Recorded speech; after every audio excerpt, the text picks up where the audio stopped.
윤석열 대통령은 내일 이진숙 방송통신위원장 후보자 임명을 강행할 것으로 보입니다.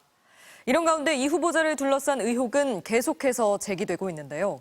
대전 MBC 사장직에서 물러나기 직전 계속 출근했었다는 인사청문회 답변과 달리 해외로 출국했던 사실이 확인됐습니다. 무단결근 아니냐는 지적에 휴가 처리를 했다고 해명했는데 출국 당일에도 법인카드를 사용한 기록이 나왔습니다.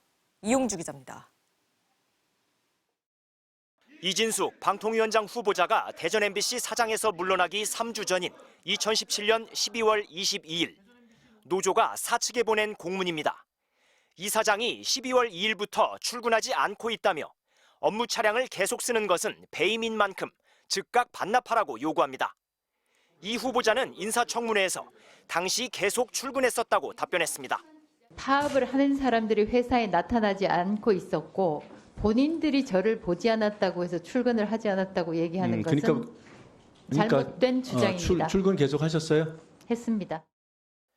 그런데 MBC가 확보한 이 후보자의 대한항공 국제선 탑승 기록을 보면 차량 반납을 요구받은 당일 이 후보자는 인천공항에서 이스탄불로 가는 비행기에 몸을 실었습니다.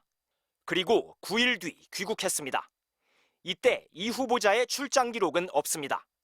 무단 결근하고 여행 간 게 아니냐는 지적에 이 후보자는 휴가 처리를 했고 비상 연락 체계를 유지했다고 밝혔습니다.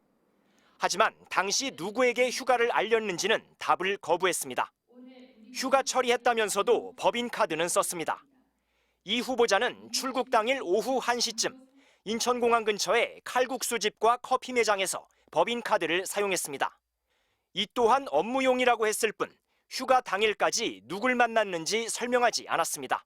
조직도에 전화번호 하나 달랑 남아있는 것을 비상연락체계 시스템을 유지했다라고 거짓말을 한 것입니다. 휴가계도 제출하지 않았습니다. 월급을 반납하고 방통위원장 후보직도 사퇴해야.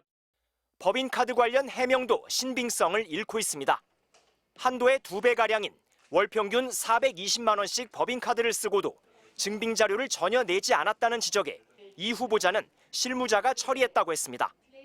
하지만 실무 사정을 아는 대전 MBC 관계자는 당시 별도의 증빙 없이 접대비를 쓰는 게 관행이었다며 이 후보자가 사장 재직 당시 넘긴 증빙 자료는 소수였다는 취지로 말했습니다.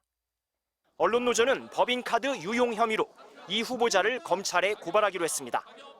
윤석열 대통령은 이 후보자에 대한 인사청문 경과 보고서 재송부를 요청했는데 국회의 보고서 채택과 무관하게 이르면 내일 방통위원장에 임명할 것으로 보입니다. MBC 뉴스 이용주입니다.